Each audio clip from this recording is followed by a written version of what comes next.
আমরা যখন মাছের রোল করতে যাই তখন তার মধ্যে লাগে তোমার ময়দা, চালের গুঁড়া, ব্রেড ক্রাম্ব। আজকে আমি এসব কিছুই লাগবে না, একদম ভিন্ন পদ্ধতিতে তোমাদের সাথে মাছের রোলের একটা রেসিপি শেয়ার করব, বা মাছের চপও বলতে পারো। একদম ভিন্ন পদ্ধতিতে শুরু থেকে শেষ পর্যন্ত আমার সাথে থাকো, ছোট্ট একটা ভিডিও। তো এখানে দেখো আমি মসুর ডাল 1 ঘন্টা আগে ভিজিয়ে রেখেছি। এবার একটা মিক্সার জারে ডালগুলোকে না আমি পেস্ট করে নেব সামান্য একটু জল দিয়ে। তো ডালটা পেস্ট করে নিয়েছি। এখানে আমি 2 পিস মাছ আর একটা আলু সেদ্ধ করে নিয়েছি, মাছের কাঁটাগুলো বেছে নিয়েছি। তো এখানে আমি পেটির মাছটা নিয়েছি, তোমরা যে কোনো মাছ দিয়ে করতে পারো। তারপরে দিয়েছি এখানে কাঁচা লঙ্কা কুচি, ওই 2 থেকে 3টে কাঁচা লঙ্কা কুচি করে নিয়েছি।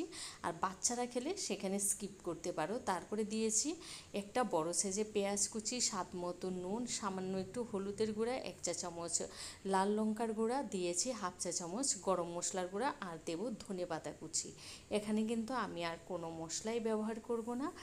তারপরে এই সমস্ত কিছুকে বেশ ভালো করে মিশিয়ে নিচ্ছি। মেশানোর পরে এবার আমি এখানে তোমার এগুলোকে বল করে রেখে দিচ্ছি এক পাশে। যেহেতু এখানে আলু দিয়েছি তাই এখানে বাইন্ডিংটাও হয়ে গেছে, আর এখানে বাইন্ডিংয়ের যে খুব একটা প্রয়োজন তাও নেই, কারণ আমি আজকে অন্য পদ্ধতিতে শেয়ার করব। তো এখানে দেখো ডাল বাটা নিয়েছি, ডাল বাটার মধ্যে দিয়েছি 1/2 চা চামচ হলুদের গুঁড়া, 1 চা চামচ লঙ্কার গুঁড়া, আর সামান্য একটু নুন। প্রচণ্ড মেঘ ডাকছে, ঝড় হবে কিন্তু। তারপরে এখানে সমস্ত কিছু ভালো করে মিশিয়ে এক পাশে রেখে দেব। ডালটার মধ্যে না আমি পরে সামান্য একটু জল দেব। তো এবার দেখো লাউ পাতাগুলোকে আমি পরিষ্কার করে ধুয়ে নিয়েছি একদম ভালো করে, কারণ লাউ পাতায় কিন্তু ভীষণ ধুলোবালি থাকে। এই যে দেখো লাউ পাতার মাঝখান থেকে টেনে না এপিট ওপিট করে আমি এই আঁশগুলো বের করে দিয়েছি, তাহলে যখনই তোমরা খাবে দেখবে এই আঁশটা কিন্তু মুখে পড়বে না। অনেক সময় কি হয়, লাউ পাতার যে কোনো বড়া তোমরা খেতে যাও, মুখে কিন্তু এই আঁশটা পড়ে। এই আঁশটা যদি তুলে ফেলে দাও তাহলে আর মুখে পড়বে না। এবার লাউ পাতাগুলো একপাশে রেখে একটা লাউ পাতা আমি এখানে নিয়ে ওই মাছের যে পুরটা করেছি সেটা ভেতরে দিয়ে রুলের আকারে গড়ে নিচ্ছি।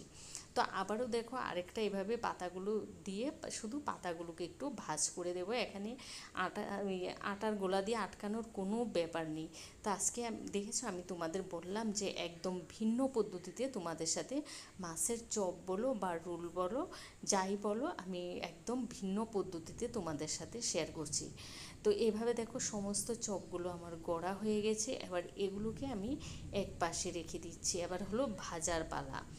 তো ভাজার জন্য ওই যে ডালের যে পেস্টটা করেছি সেই পেস্টটা না একটু পেস্টটার মধ্যে ওই যে লাউ পাতার মধ্যে যে মাছের পুরটা দিয়েছি সেটাকে এই পেস্টের মধ্যে ভালো করে মাখিয়ে তারপরে তেলে ভেজে নেব। এখানে যে অনেকটা পরিমাণ তেল লাগবে তাও না, এই যে দেখো আমি অল্প একটু তেল দিয়ে কিন্তু এগুলোকে ভেজে নেব। তো এইভাবে দেখো মাছের পুরটাকে দিয়ে তারপরে এই ডালের মধ্যে ভালো করে কোট করে নিচ্ছি। কোট করে নিয়ে এবার মিডিয়াম হিটে কিন্তু ভেজে নিতে হবে, আর উপর দিয়ে যাতে ডালটাও উপর দিয়েও ভাজা হয় সেই জন্য আমি উপরে তেলটা দিয়ে দিয়েছি। এতে কী হয়, ভাজাটা না দুরকমই সুন্দরভাবে হয়ে যায়। তো এবার উল্টে পাল্টে শুধু ভেজে নেব, একটু সময় নিয়ে ধৈর্য নিয়ে কিন্তু ভাজতে হবে। তোমরা যদি হাই হিটে করতে চাও উপরে ভাজা হয়ে যাবে, ভেতরটা কিন্তু কাঁচা থেকে যাবে। তোমরা এই পদ্ধতিতে একবার অন্তত মাছের চপ বা রোল যাই বলো খেয়ে দেখো, খেতে কিন্তু দুর্দান্ত হয়। এটা তোমরা চায়ের সাথে খেতে পারো, ভাতের সাথেও খেতে পারো, যে কোনো কিছুর সাথেই কিন্তু খেতে পারো। সব কিছুতেই কিন্তু একদম পারফেক্টভাবে জমে যাবে।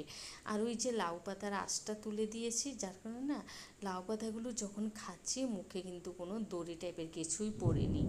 তো দেখো কতটা সুন্দর হয়েছে। এইভাবে তোমরা অন্তত একবার তৈরি করে খাওয়াও, যাকে খাওয়াবে সেও খুশি হবে, আর তুমি খাইও কিন্তু ভীষণ আনন্দ পাবে। তো আমার চপগুলো ভাজা হয়ে গেছে, আমি 5টা তৈরি করেছি, একটা ভাজিনি আর 4টে ভেজে নিয়েছি, কারণ এগুলো বিশাল বড় বড় হয়েছে।